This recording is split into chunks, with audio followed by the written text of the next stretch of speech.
All right, here we go, fellas. I just, let's get on. Let's grab the couch here real quick. This is the greatest, the best Chiefs podcast that there is. Obviously, we clearly know that. How y'all feeling after that damn game last week? I couldn't even listen to you, Serda, and Rocky after that post game. Well, that's disappointing. How y'all feel about after that for the world to see that they seem to have lit a fire under Zach Wilson, and now in the swiftest change all week, Zach Wilson is somebody who can play now. That's the craziest thing in the world. Like, how did y'all deal with that game? So first of all, Ron, I mentioned last week, I think this is going to be a super ugly game that none of us feel good about coming out of it. And that's exactly what it is. The Jets wanted to muck it up. They wanted to have a rock fight, and they found a way, despite the Chiefs getting out to a 17-0 lead, to make it into a rock fight in that second quarter and beyond. Beyond that, can we give Zach Wilson his due? I know people are laughing at him. Dude, Zach Wilson balled out in that game.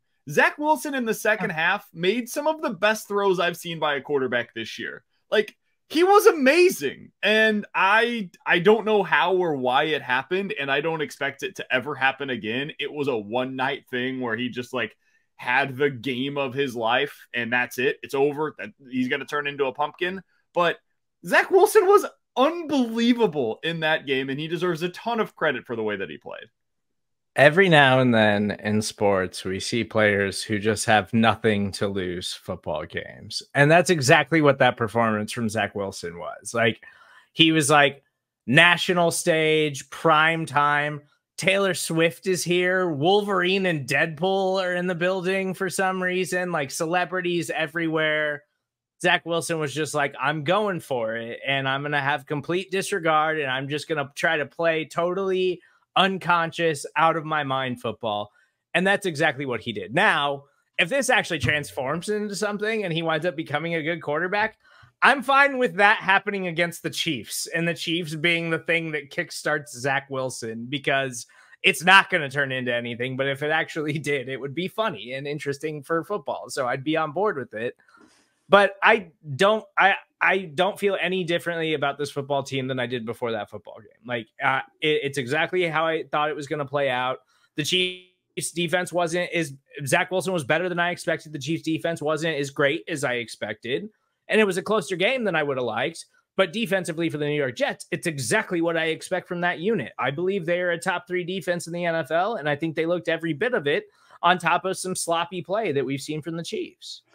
I'll say I personally don't really care about Zach Wilson, the football player. I hope he's prosperous with health in his life and his family. And he finds a woman he loves.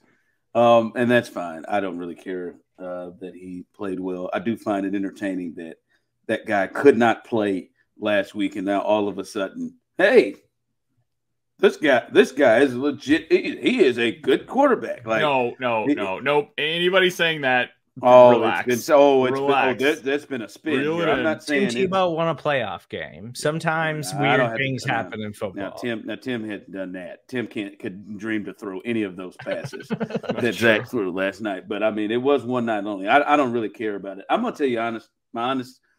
I'm so glad. Like, I couldn't have done that post-game show. Not that I couldn't have done that post-game show. I'd be in a much different place. And I'm glad we have some length between the time that we do our podcast and we discuss things, because I've had time to step back, and it was the most frustrating / encouraging performance. And now when I step back several days, I was frustrated as hell during it, frustrated as hell rewatching it, but now feeling much more encouraged, because, of course, after that game, it's like, oh, my God, all right, what's the problem with the Chiefs? Like, what is going on? Are they going to – listen, they're 3-1, and they are not in sync, especially offensively. They are not in sync. There is some issues there. But They get out on that defense in New York, Sunday Night Football, prime time, everything you said, and they bang out 17, I mean, in a hurry. I mean, quick. And you can see it. Pacheco just running through them jokers. They ain't look like no top 3 defense in the first quarter. I know that much. It's 17-0, and bam, here they go. And then, you know, you just had players just get stupid. Led by 15, just get stupid. And then just play as bad as they can potentially play. I mean, it's that stretch.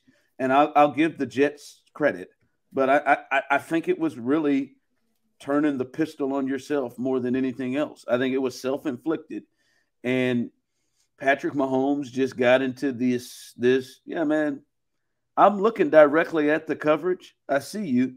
I'm going to throw it anyway. And not throw it with heart, throw it with conviction, and I'm just going to float it. Make it as easy as possible for you to pick this thing off. I think him, Jawan Taylor, with the safety, I think he and the offense changed this entire game. And it was frustrating to watch them because then they got to a stretch where they just couldn't get anything done. Patrick Mahomes seemed to revert back to, I am not going to take what they give me. I am going to force this thing. What they were giving him, Pat probably could have rushed for 100 yards in that game if he just takes what they're giving him. But he didn't. He wanted to force things, and it got Zach Wilson going and that offense going, and it gave them some confidence, and they got back in the game. Now, when you talked about a BK, it would be a rock fight. You talked about maybe like 27-10, 23-10, but not the thing in doubt. And when I say the now encouraging part is, man, they put up 30 points on this team, like basically, right? Mahomes decided to not score, and the Chiefs decided to not score, so the Jets couldn't get the ball back. But as bad as they played in that middle part, they put up 30 points against that defense, and you say to yourself, what would they do if they didn't play careless and silly on those plays? And to my thought is, Patrick Mahomes has been part of the problem of why the offense isn't clean, and that's every game. And if you're telling me Mahomes is part of the problem, Andy Reid and this coaching staff hadn't really found their rhythm yet either. And they're putting up 30 on this Jets defense. I'm more encouraged to believe that in about 5-6 weeks that this is a completely different group. And I'm encouraged. I was frustrated as hell, BK, but I'm more encouraged now. I don't know that I'm encouraged necessarily, but what doesn't make me encouraged is that we've seen this before. Like, this is not something that is new. Mahomes does this almost every single season, where he goes through like a 3 to 4 week stretch where he just doesn't really look like himself, and nobody can explain why, but typically he loses trust in one aspect of the offense. Sometimes it's the offensive line, and he has his footwork that gets really off, and he's holding the ball way too long, and he just ends up kind of getting out of sorts. Sometimes it's he's not trusting his receivers. Sometimes he's not seeing the defense particularly well. There was a year, I think either 19 or 20, I think it was 19, where he started seeing cover 2 really the majority of the time for the first time, and they were trying to figure out, okay, how do we react to this? Because we've always been able to push the ball down the field, and now we have to take what the defense is giving us, and we don't know how to do that. The Chiefs didn't know at that point what to do, how to do it. They didn't have a running game really to speak of, and so they were really working through a bunch of stuff. So in 2019, you saw it. The stretch was against the Lions, the Colts, and the Texans. If you remember that stretch, dude, he looked completely out of sorts, and the Chiefs' offense looked broken. They end up losing 2 of those 3 games. In 2020, he had another stretch of it where he went up against New England. Chiefs offense scores 26 points. They put up decent points against the Raiders the next week, but they end up losing that game in part because the offense just wasn't able to get the job done. Then Buffalo, and then we know the Denver game there as well. Like, it's happened regularly over the last few years where Mahomes goes through something like this. 2021, we all remember, Ron, I think we were doing the show at this point in time. Tennessee, New York, Green Bay. 3-week stretch where the offense just looks completely broken. We were all wondering, like, are they going to get out of this thing? Are they going to be able to just flip the switch suddenly? They did. They go up against the Raiders, and suddenly the offense looks fine. So I'm not worried about it. I think it's going to be all right. This is something that we see all the time. And if it was something bigger, I'd be more concerned. It looks a lot like some of the issues that we've seen in previous years. Kind of something that Pete was alluding to earlier this week. And it's that the Chiefs are right now playing for the future and planning for postseason games. Like, that's how this operation works now. It's not about what happens early in the season. You always assume that Mahomes and Andy Reid are going to figure it out and that everything will be fine. But right now it's testing things out. And we've seen Patrick Mahomes have these spells, as BK was saying, where he kind of reverts to just the footwork is terrible, the throws are inaccurate, and he's all over the place and everything looks out of sync. But then once he gets into his motions and gets into stride, everything is clean again. Everything looks laser focused and unstoppable. And I just think that that's a product of early season, this young wide receiver core. They're still figuring things out along the offensive line. And all of it is just trying to find the best way to make it all work together. And they eventually will figure that out. It just doesn't help when you're also playing a Jets defense that has those guys up front that can give you that many problems. That can put pressure on you and they can bring the heat the way that they do. And I think that that's all that was. It was just a product of that, on top of them trying to figure things out and find the chemistry within the offense so far this year. Yeah, I hear what you're saying on the preparing for the future, especially with the wide receiver thing. I just don't. I think some of this with him, especially in the game against the Jets, that was just him just playing bad. Like you said, like he just like his footwork. He just like that wasn't that. He has bad games sometimes. Yeah, that wasn't. Well, yeah, and I think in Jacksonville there was some interesting stuff that he's just putting stuff up for grabs. Detroit, like a lot of Kadarius Toney called a lot of it, but he was off too. Like he's just been off, and I don't think that Patrick Mahomes has gone Henry Rowan Gardner and lost his ability to throw hard anymore and lost his special power anymore. So I think he will get better with it. But there are some elements of them trying to mix in the future and get ready down. That was just him just saying, you know what, the hell with, man, I think I can get this in, and I'm gonna try to float this thing in. Like that was just him playing rough. So I just expect him. And Andy, I don't know that Andy has just been calling bang up games. I'll tell you right now, I'll tell you one play that fires me the hell up, and you just have to accept it with Andy. Like you're going for it on 4th and 1. Isaiah Pacheco is just killing them, and you go, let's go Travis in the shotgun. Yeah. With hand it to our lightest back in McKinnon and have Mahomes behind him. Like you got it barely. You almost had a bad. So it's just silly when you just hand the ball off to Pacheco, who then proceeded on like the next 3 plays to get 15 yards. You know, as he ran the ball. So I just like the guys who to me are struggling a bit. Like you just don't think they're gonna keep doing that. So you put up. I don't care. Like they're struggling. Like you can watch it. When I say struggling, that's not the fair word. When you watch this offense, they are clearly just not completely in sync. It's not humming. For sure. And they're putting up 30 on the Jets on the road. Who's ready to play you? You know, every team is ready to play you, and this is the closest thing they get to. You know, your Super Bowl in the regular season is Patrick Mahomes, the Chiefs, Sunday Night Football's on the schedule. We believe in ourselves as a defense. And you give up 30, and they're not right. So I'm encouraged. Two things. One, I would say the most positive and encouraging sign from that game was what Isaiah Pacheco was able to do. He's become a little bit of the identity of the offense. When things are going awry for them, they're able to just kind of say, you know what, Pacheco, hey, it's your time. And I thought they waited too long to do that against the Jets. I thought it should have been earlier than what it ended up being. But that guy he took the game over. And he did this in the playoffs at times as well last year, where you needed a big, like, emotional moment. And Pacheco just goes out there and, like, he has the ability to run through contact in a way that gets the guys going a little bit. I thought that was a big piece of that game against the Jets. The other thing that I would add, and this is not to give them an out, they also played really poorly.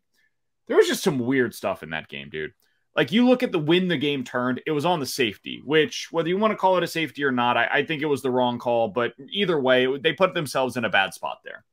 And then you had the interception where Mahomes just like underthrows the ball. And then you have the other interception. And that's the way you close out the first half. And instead of being up, 23-6 or something, you're up 20-12. And it was just a weird way to end the half. Everything felt off at that point in time. And it took them a little bit to get things going. But then they finish out the game with a 15-play, 45-yard drive that took more than 7 minutes.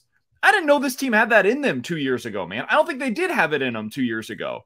But with the ability to give the ball to Isaiah Pacheco, Mahomes making the right plays, they found a way to make the plays when they needed to. So we're going to look back at that game and say to ourselves, man, that ended up being something that they really needed.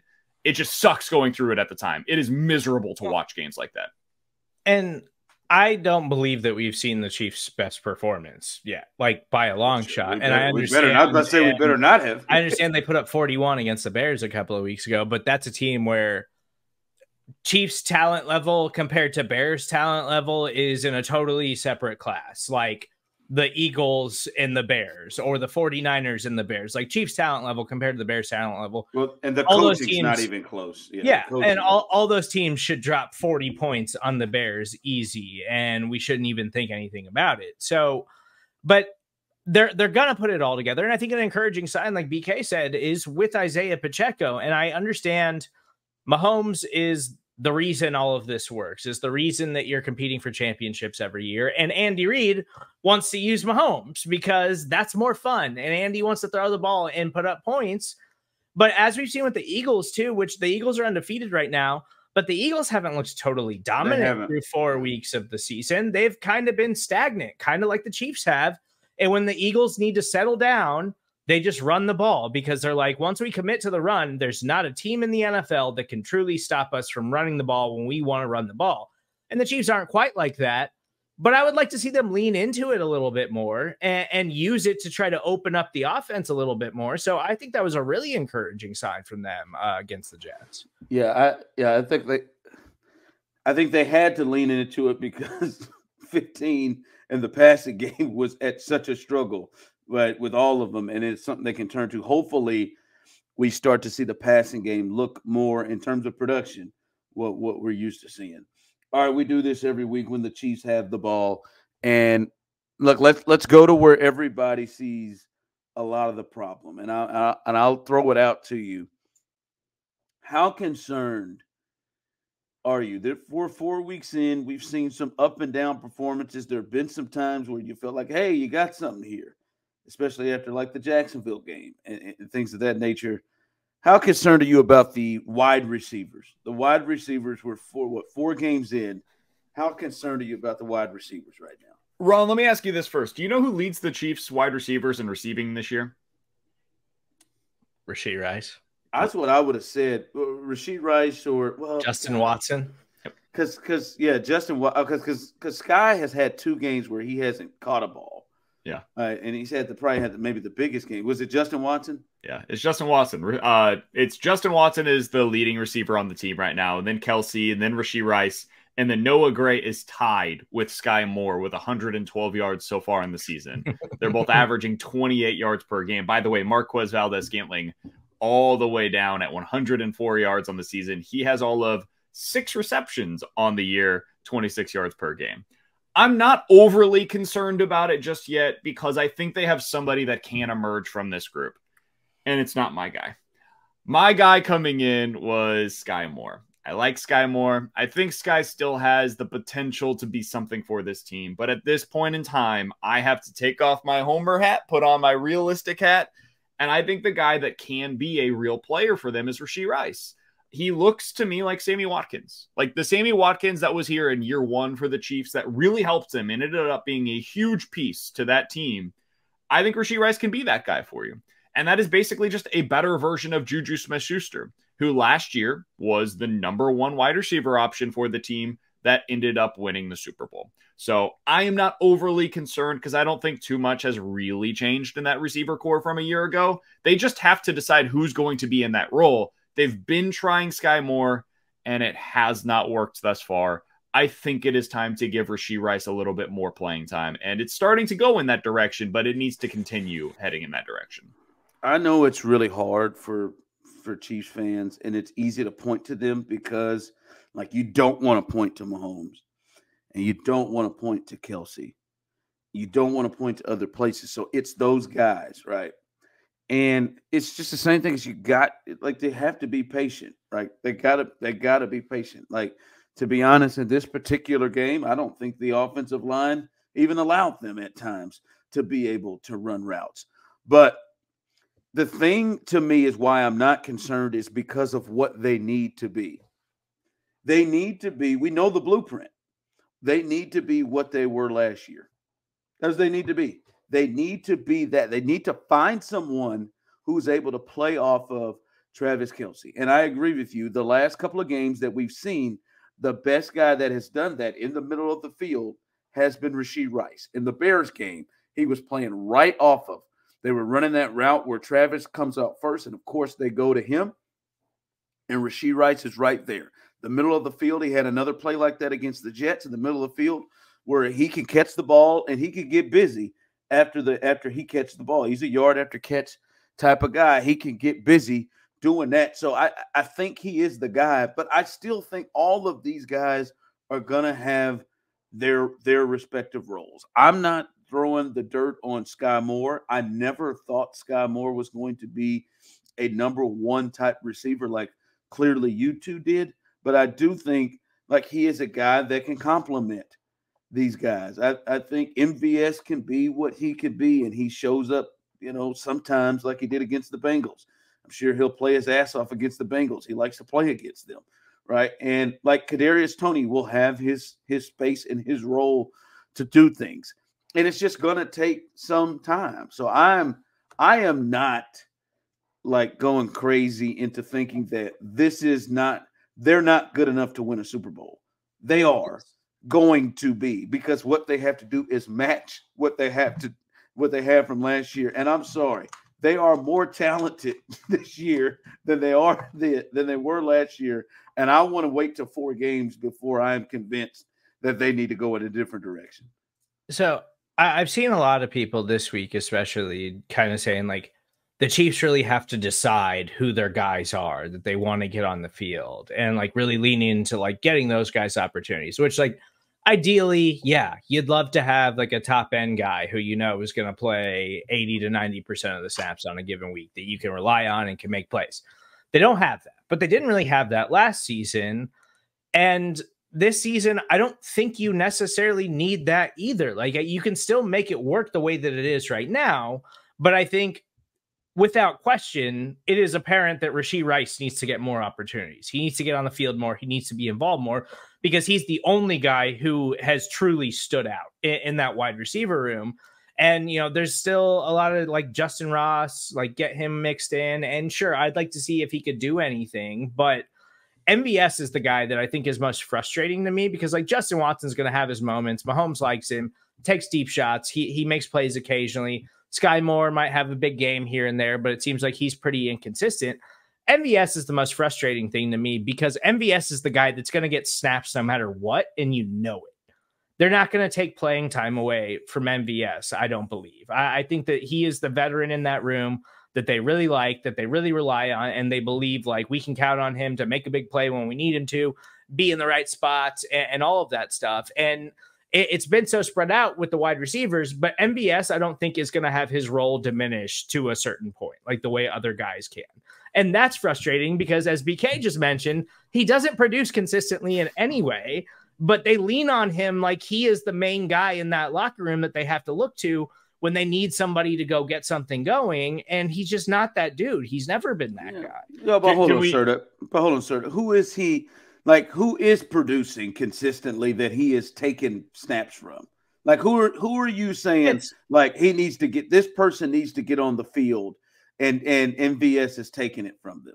I mean, I would like to see Justin Ross get more on the field because he would step into that MVS role. Like Rashee Rice is probably more interchangeable with Sky Moore than he is with MVS at this point. But I'm just saying, if we're going to play this ring around the rosy with the wide receivers, let's do it with everybody in the same way, because MVS is the guy that they're trotting out there every week. Like he's the guy that's locked in, that has this locked in role that we know, and he's not doing anything with it. He has had his snap count drop quite a bit over the last couple of weeks. He was an 80% guy against the Jags. He's down to like 50 over the last 2 weeks. MVS, I'm speaking of. And I think a lot of that is because you've seen more of Rashee Rice over the last couple of weeks. So it's starting to trend in the direction that Serda's talking about. I think it needs to continue going in that way. Like over the last 2 weeks, you've seen Rashee Rice go 39 and 32 snaps. The 2 weeks prior, he had a combined 32 snaps. So it's getting better. Now let's get him like 45 to 50. Let's like reverse the splits between Rashee Rice and MVS. I'm totally with you on that, Serda. I think so much of this just gets fixed when Travis Kelce looks like himself again. I think that's the honest truth of the matter. Kelce so far this year has looked a step slower and has looked like a guy that is coming back from a knee issue. He has 150 yards in his first 3 games of the year. The typical Travis Kelce, you would expect to see that closer to like 225. He's averaging like 20 to 30 fewer yards per game than what you would typically see from a Kelce that we've come to know and appreciate in Kansas City. When that happens, and I say when because I believe it will happen eventually, this offense is going to be fine, man. And it's going to be a matter of Kelce stepping up, one of those wide receivers getting better, and Patrick Mahomes playing like we all know that he's capable of. I think this is a pretty good week for it, honestly. Like, the Minnesota Vikings defense is not something that scares you. This is a defense that you can get through the air. This feels, and so does the Broncos defense next week, like another get-right type of a game. The way that it was against the Bears and the way that it was a few years ago whenever they went up against the Raiders, and finally we saw that offense break out after the weird thing with the Titans and the Packers and that stretch. You know what? That's why I like you, BK. That's why I love you, actually. And not any kind of a no, you're good, man. We can just leave it at that. Not a kind of intimate way or anything like that. I'll be honest with you, it is intimate. This is why I love you. I'm glad you brought up the Kelce thing. See, that's probably, now listening to you, that's probably the number one reason, fellas, why I'm not ready to just, jump off the ship with this wide receiver crew is. Like, we know this isn't going to be a dominant group. At least right now, we know there is no Tyreek Hills. There is no great player out of this group. We all knew that for this group to be really productive, the great stuff around it was going to have to be great around it. Because, right, you feel like, yes, the wide receiving core is going to work. Why? Because Patrick Mahomes is a quarterback. And Mahomes is the best quarterback in the world. And he will make this thing work. Hell, we watched him make it work with Juju and the rest of these dudes last year. Juju almost had 1,000 yards and got paid by New England because he can make it work. You got Travis Kelce. He is without question to me, the best tight end in the game today and the best tight end of all time. Has he been great? Hell no. He ain't been great to everything you've talked about. He may still be injured. Has Mahomes been great? Hell no. He is not. He has not played at no MVP level. If he's going to win an MVP this year, boy, he's going to have to get going. And I mean now, Andy Reid. That's another reason why, Andy Reid can scheme things. He's going to use. Has Andy Reid really been scheming and been on his A game with things this year? I don't think so. I think there can be an improvement. And you felt good about your offensive line. You felt good about your tackles. Now, I'm going to tell you the truth. And that stretch where they struggled against the Jets, Mahomes wasn't just scrambling all the time because guys wasn't open. Mahomes was scrambling because he was getting pressure quick. And that's been a bit of an issue at times for this offensive line. So I think those guys you felt were going to be strengths. I'm not ready to jump off the bridge on this wide receiving core when all the things around it that we expect it to be a certain level have not played at that level, Has Patrick Mahomes sort of played at the level you expect him to this year? No, not Has yet. Travis Kelce played at that level? No. Juwan Taylor, how many penalties you going to get this week? They're not all illegal procedures. Let's get it. I mean, my man's got 10 penalties in 4 games. It's insane. Like, and he has struggled at times. So those are things that you expected to be able to help the receiver core. I want to see what it looks like when we get MVP Mahomes, when we get best of all time, GOAT Travis Kelce, when we get this offensive line clicking. I want to see that before I jump off the bridge and say that the Chiefs need to make moves. Right? I like that. That's where I am with that receiver core. And you're right. Like it's all still figuring things out, and it's all still trying to find the way to piece it all together. But like, I do think that Patrick Mahomes can take this thing to another level just by getting upset and getting annoyed and being like, okay, I have to play better. And he said that multiple times this week. Like, it's like, I like taking all of the blame for everything that they did, even in a win. He was like, yeah, I have to be better. I played terrible. I was awful in that game. Well, he had no choice but to do that with some of the decisions he made. Yeah, and he made bad decisions, but like we've seen that from him. And I just feel like we do this every year with him, where like BK mentioned again, like he goes on these stretch runs where they don't look great and we overreact to it. And then he'll get locked in and they'll settle down and they'll go on a run. And then all of a sudden he's the greatest player in the world. Again, the Chiefs are the greatest team in the NFL and there's no worries anymore. And so that's why I'm not stressed about any of this stuff. If there was a week to get right, it is this week, Ron, because the Chiefs have figured out most of the time how to operate against the blitz. Do you know who that's the one thing? Yeah, that's the one thing I'm concerned about. Oh, really? Well, I'm just concerned. Like, you know, Brian Flores is going to say "F it," and this offensive line. That's the only thing of like they're going to be able to pick it up. I would think so. But that's the only thing that they do that makes you a bit concerned. The Giants, Patrick Mahomes. The Giants are second in the NFL in blitzes this year. Blitz percentage. They've done so roughly 49% of the time. The Vikings are number 1 at 57%. To put that another way, the Vikings have blitzed the quarterback 90 times this year. Second in the league is the Patriots at 67. The gap between number 1 and number 2 being the Patriots is the same as the gap between number 2 and like number 25 with the Jets. They are playing a completely different game defensively than every other team in the league right now. The Vikings are just saying, hey, we do not have the personnel to stop anybody right now. So we got to get super creative. We got to get super blitz happy. And we're going to try like hell to force you into a difficult decision. And a lot of the times it doesn't work for them, but they're just going to keep going after you. They do not care if they give up a big play. They're just going to keep fighting and keep fighting and keep fighting. And hopefully, eventually the variance goes their direction. Against Patrick Mahomes, I hope that that is not the case. I think that he is a smart enough quarterback, a poised enough quarterback to make this thing work. And if ever there was a player that is going to thrive against this kind of a defense, it should be Travis Kelce, because you're going to find space and openings galore in the middle of this defense. So this is a Kelce game. This is a Mahomes game. I fully anticipate them getting back on track this week. Yeah. Blitzing Mahomes has been, it's not what you want to do. It'll be interesting to see if he continues to do that.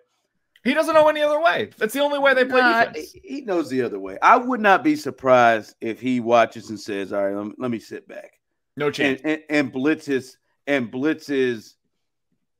sparingly. No chance. In this thing. It's like saying Wink Martindale is going to suddenly stop blitzing. He's going to do it. I've seen Wink do it. We actually talked to Alec Lewis this week on the Arrowhead Pride podcast. I really like Alec Lewis. He's great. College with Alec. He covers the Minnesota Vikings now for The Athletic, and he said Brian Flores was very coy when asked about his blitzing and whether or not he was going to do it about Patrick Mahomes. And it's pretty safe to say he's just going to blitz the hell out of him because he blitzes the hell out of everybody, even if he won't admit it this week out of the game. They did it against the Chargers. They did it against the Eagles. They're going to do it against the Chiefs. Justin Herbert was fantastic in that game. Yeah. No, yeah, we'll see. We'll see what they do there. I wouldn't be surprised if they mix it up. But as we just talked about the receivers, like if they're not able to get away from zero blitz, which I've watched Brian Flores in a game against the Texans when he was the Dolphins head coach. Zero blitz the Texans, I think like 15 consecutive snaps. He's nuts, dude. He's nuts. If he does that, then like ultimately you think Mahomes would hurt him, and you just hope these guys can get uncovered. Now, if they're not able to get uncovered with just one-on-one coverage with the whole field in front of them, and with Mahomes buying time with those as he keeps backing up in the pocket, then that'll be concerning. I'm with you. I think they can get right in this. All right, when the Vikings have the ball, to me, this is I am a bit concerned with this part of it because I can see, because this is about the Chiefs pass defense versus the Vikings pass offense. And I can see in my mind the way it goes that ultimately the Chiefs are pretty successful.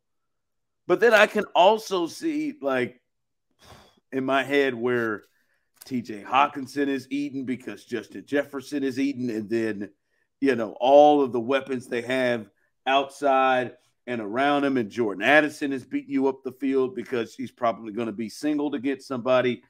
Like, and that Osgood kid is not horrible. He has drop issues at times, but he's not awful. Shut up, Serda. I can feel it. I can feel you ready to say something. He's not great. Get Jordan Addison some more snaps. I didn't say Osborne. What did I say? Osgood? Osborne. Excuse me. 17. My fault. I don't care. You're good. He shouldn't be on the field. Serda's right. But as a third option, he's not. I mean, he's not horrible for them. And he takes advantage in getting yards at times because of Justin Jefferson. To me, it's about the entire pass defense when we know up front getting pressure is going to help the back end. And so far, the Chiefs' secondary has been one of the best secondaries in football. Well, they're going to be tested, and this might be arguably their toughest test. When you look at Miami, Buffalo, we'll see what Cincinnati looks like, but this could be their toughest test right now in terms of the pass defense. And for me, the number one thing is you just cannot let Justin Jefferson just obliterate you. I mean, Justin Jefferson is going to get his things. He's going to get his targets. He's going to get his catches. It just can't be no 8-9 reception ball game where we're pushing 200 and multiple touchdowns. Like, it just cannot be that. And it'd be interesting to see how the coverage is. We saw last week Eli Size and L'Jarius Sneed. If there is going to be any corner that follows somebody, it seems like it is L'Jarius Sneed, which we saw him with Garrett Wilson a lot. And I can feel from your eyes, BK, that you just do not agree with that assessment of things. But I do like the point of, hey, let's put potentially L'Jarius Sneed with help all the damn time on Justin Jefferson, and then kind of the Belichick thing, and then having McDuffie go ahead and cover Jordan Addison by himself. In a lot of cases, I think that is the thing. While you're trying to get pressure, that's the deal. That's the deal for me. That's what I'd like to see them do. Is just like they showed their hand last week. They're not going to put McDuffie in shadow coverage. If you're not going to do that against Garrett Wilson and that Viking or that Jets receiver core, you're not going to do it this week. So the other route that you could go is what you said. L'Jarius Sneed goes on Justin Jefferson. You've got him one-on-one there, and you have safety coverage over the top at all times, which you need to have against Justin Jefferson. And then you have McDuffie just lined up one-on-one on whoever that number 2 wide receiver is. I like that idea. We'll see if that's what they decide to go with here. Kirk Cousins quietly having a really good season, man. The numbers that he's putting up are spectacular. He's on pace for more than 5,000 yards and 47 touchdowns on the year. Here's the problem for the Vikings offense, my friends. they always, always, always, always find a way to shoot themselves in the foot. They go out there and turn the ball over way too often. 3-4-2-2. That's their turnover so far this year. They are like the 2022 Chiefs, where every week, hey man, when this thing's going well, we're moving the ball consistently right up and down the field. Unfortunately, they shoot themselves in the foot and find a way to screw it up somehow. They have found their running game over the last couple of weeks. Ron, I know that's something that you want to get into. That's something you got to be aware of. It's not something I'm super worried about because Madison is the most average of average running backs. Really, it is that passing game. If they get it going with Kirk Cousins and Justin Jefferson, this team can beat you because they can outscore you.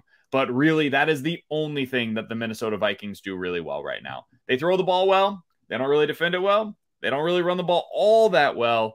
It's really just a matter of, can you slow down the passing game? And if you can, you'll come out of there with a win. This Vikings offense is one of the most fun offenses in the NFL to watch. And yes, they turn the football over. They can't run the ball. I don't care what your argument is for it. They're terrible at it. But they can throw it with the best offenses in the NFL. And they could do that also last season. Like, they are explosive. And Justin Jefferson's that good. Like, last week, Justin Jefferson had 85 yards and 2 touchdowns against the Carolina Panthers. It was the first time this season he's been held to less than 149 receiving yards. Like, that's how insane he has been. It's not just in a modern day NFL where there's incredible players and like the best athletes we've ever seen at the wide receiver position.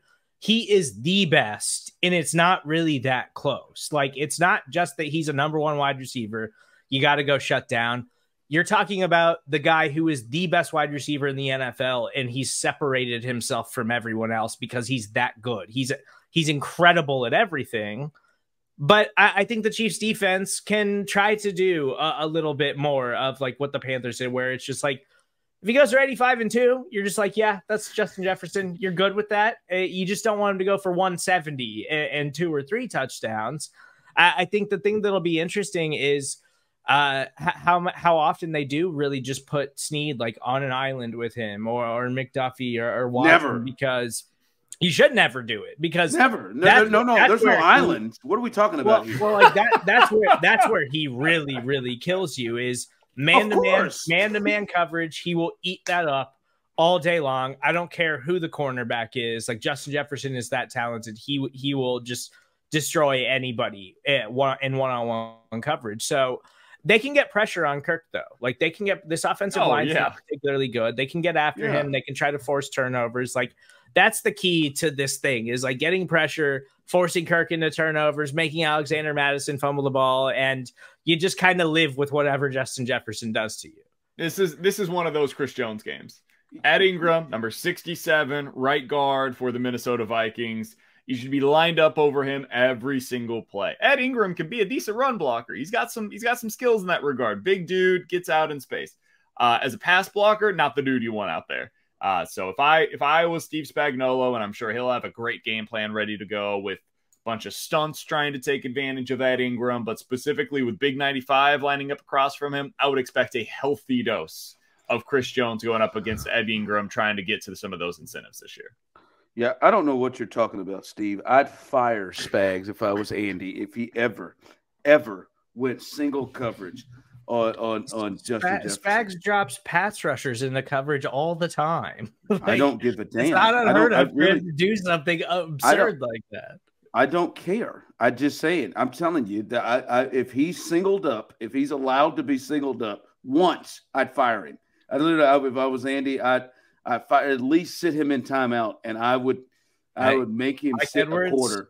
Really good last week. Let's get Mike Edwards with the over the top help. He needs to be doubled up every time. Like, for me, the game plan that comes to mind to me is what Bill Belichick did to the Chiefs in the first playoff game, where he just said, you know what, Tyreek, I'm not going to let you beat me. I'm going to put my second best corner on you, and I'm going to double you every single time.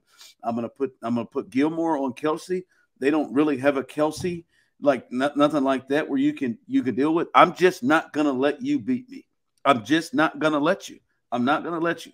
and you just can't. You have to do it, and believe you can get pressure up front. And listen, I know what you just said, Serda. You can say all you want to about their run game. I think that they cannot let their run game do what they've done the last 2 weeks. Okay, the last 2 weeks, Madison has had over 90 yards rushing, right? 17 carries last week for 95 yards. The week before that against the Chargers, who have been a pretty good run defense this year, he goes for 93 in that game. They get Cam Akers in the trade. He goes for 40 on 8 carries last week. Like those two combined for over 130 yards rushing, just the two of them. And the reason why, to me, that's keeping them on the field with first downs. That's keeping them on the field and keeping them in third and manageable. And that's, to me, why you have to stop the run, because the best chance is when you know they're passing, then Spags can do his thing and that pass rush can go. If they're having success running the football and now you got to deal with that too, that just hurts you in dealing with their pass defense. So you cannot give them both in this. But I don't think you have to worry about that at all, because if you get up at all in this game, they'll totally abandon the run. They won't even try to run the ball, especially if they run it early in the game. You're stuffing it, whatever. You don't even have to be up by 10 points. They'll just abandon it and just start slinging it all over the field. So I'm not worried about the running game. But let's hope that the Chiefs get up on teams. They have not done it but once this year, really just getting up and just running away from someone. We'll see if they do that. But I'm just saying, early on at home, I just think it is really important that they don't allow their run game to get going like they did the last 2 weeks. That's all I'm saying on this. Because if you're having to defend Madison and their run game and Akers too, to go along with it, then you're going to have to ultimately adjust, which hurts you against their pass game. And that's all I'm saying. I'm not saying that they're a great run team. They've been good the last 2 weeks. And if they there's no and to it, man. I mean, they've been. I do want to add one other thing. The Jets' entire running game was on one run. Like, they had a 43-yard run, and the rest of the day they had 15 carries for 60 yards. Like, they did not run the ball particularly well against the Chiefs. I think the Chiefs' run defense has mostly been pretty darn good this year. True, but the Chiefs' run defense is going to look different because they're going to really be fearful of this passing game, right? There's no passing game that, like we're just saying, like to me, you got to keep a safety up top all the time. Like you're not, I mean, they're just not coming down, and I think that helps their run game. Is all I'm saying is just the Chiefs. If they do what they have done all year, they should be fine. I'm just simply saying, them getting their run game going like they have the last 2 weeks, that would spell an issue to me because they could potentially put up points, and I would not be surprised if especially early. That's what makes me nervous about this. Early in this game, the Vikings come out. You know they're going to come out a ball of fire at home. This offense against this team, like they're going. They've circled. These are circle games for them. And the Chiefs' offense, which obviously hasn't been the offense that we all know and expect, like that's still a team's approach to them because they're like, well, Patrick Mahomes could do it whenever, so we got to just come out and attack and try to score as much as possible. Yeah. All right. Oh God, I feel like I've torn my ACL here, fellas. I don't know what's going on in my left knee. I'm afraid to take steps. All right. Give me my music, Serda. The game that is sweeping the nation. Certified or imposter. All right, we got to get here. Taylor Swift. The Taylor Swift stuff and attention is becoming bad for the Chiefs. The Taylor Swift stuff and attention is becoming bad for the Chiefs. Certified or imposter, BK?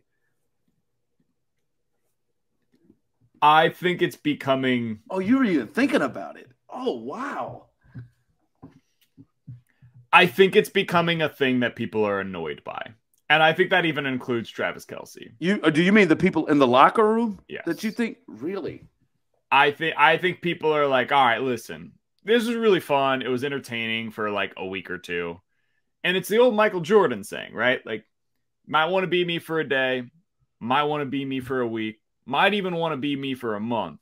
But you don't really want to be me because of everything that comes along with being Michael Jordan. You're followed everywhere you go. You're one of the most famous people in the world. Well, that is also true of Taylor Swift. And what comes along with dating Taylor Swift as one of the players on the Chiefs is your entire team becomes the team that Swift is associated with. So do I think it's like ultimately a big deal long term? No. Do I think it's something that is kind of annoying for the guys? And I'm including Travis Kelce based on his comments that he's made on his own podcast. Yeah, I think in that regard, this is a little bit certified, honestly. Wow.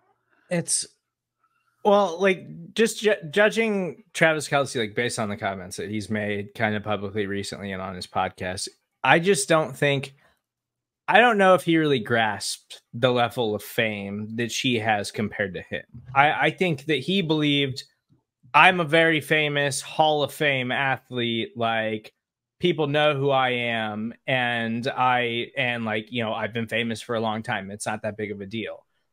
But for the most part, Travis Kelce in Kansas City kind of gets left alone. Like, he has his go-to places. He has the people that he associates with, and the way that he operates here. And it's functional, and it leads to him having somewhat of a private life. With Taylor Swift, you don't have that anymore. And you got paparazzi being freelance contracted from LA and all of the media hubs and stuff like that around the country to take pictures of Travis Kelce, like, at his apartment or house here in Kansas City, because he's that famous now on her level. And so I do think that it could be a little bit of a distraction. I think it's really stupid. I also think that they should be able to live their lives, but understanding that, like, Taylor is on a totally different level. They had pre-sale tickets for her concert movie. The pre-sale tickets made over $100 million. That's like $100 million at the movie box office is a big deal. They haven't even shown a single one yet, and it's already made $100 million. Only 5 movies this year have generated $100 million for context. That thing is going to make $800 million. Like, that is absolutely insane. Like, that's the kind of brand that Taylor Swift is bringing to the table compared to what Travis Kelce is bringing to the table. What I'm annoyed by is the NFL trying to slide into the pocket of Taylor Swift with all of this and showing her at every game, trying to advertise. And, like, we're going to start showing more free advertisements for Taylor Swift because we've asked her to do a Super Bowl multiple times and she keeps turning us down, and we desperately want her to do a Super Bowl. And that's what I'm annoyed by. And I think that's what most fans, or most logical people, are annoyed by. By the way, Ron, real quick, I still don't know if is it certified or imposter. I didn't think you just went on that full tangent. I feel like certified. It's certified, but I had to get that off my chest because it's really been bothering me. I don't know why are you upset? What should the NFL do? Not take advantage of this? But they have taken advantage of it. No, I mean, like, yes, I know, like, they shouldn't. But no, I agree that they should, but it's like, this week there was the report that the NFL is nudging TV networks to, like, do free advertising for Taylor Swift, when it's like, why don't you just pay for Taylor Swift's advertising? like if you want her that bad, I bet she'd agree to do a Super Bowl if you did something cool for her, but they don't want to spend any money for it. I'm just annoyed with the NFL being cheap and, like, getting their grubby fingers all over. By the way, you know who's not annoyed by any of this? Donna Kelce. Did you see what she's doing tomorrow? By the time you're listening to this, it's today. I was getting paychecks out of all of this stuff. She's going on the Today Show. She's going to be one of the she's got an exclusive interview that they have promoted the day prior on the Today. Where's Ed? I mean, Ed just he's just like, Donna, you go out there, you be famous, get paid for all this stuff. I'm just gonna kick it at home in Ohio and be good. Yeah, he's good. Well, they're not together, but Ed's just not a part of this. It's just, wow. Okay, Ed, just let Donna get it. Donna's with Jake with Steak Farm, then she's with Taylor, her daughter-in-law. I mean, it's her daughter-in-law. Listen, this is imposter to me. I don't think this is not the reason why they're struggling. This is not the reason why they're having issues. I don't think anybody in the locker room is going to be is getting tired of the Taylor Swift questions. And I do think it will die down, especially when she goes on the second leg of her tour, which is mostly in Canada. I don't think it is going to die down. I mean, I think it will die down, excuse me. And I think she's getting ready to go to Argentina. So yeah, it's not going to be easy to hang out.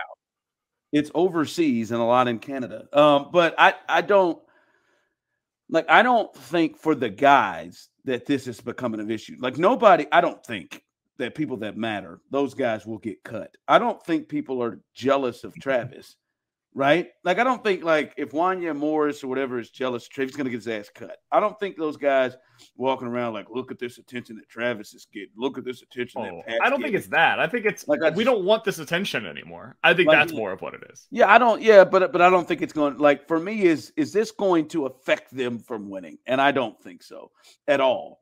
Right, and I could see some locker rooms that can. I think Sierra and the attention that Russell was getting because all of them despised him to begin with is a problem. But I don't think that is. I don't think that it is a thing that is hurting them. So I think it's imposter. I think it's becoming over. Now, if they lose a game, that's exactly what people are going to point to, and it's going to be silly because once again, it can't be because of what happened. Like if they would have lost that game against the Jets, it wouldn't be Patrick Mahomes throwing punts up in the air for interceptions. He tried to throw 4 interceptions in the game on Sunday, and only 2 he came up with.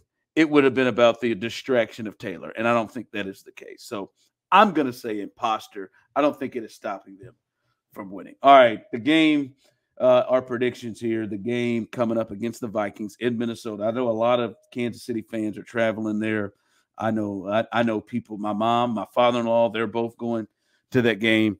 I think this is a high-scoring game.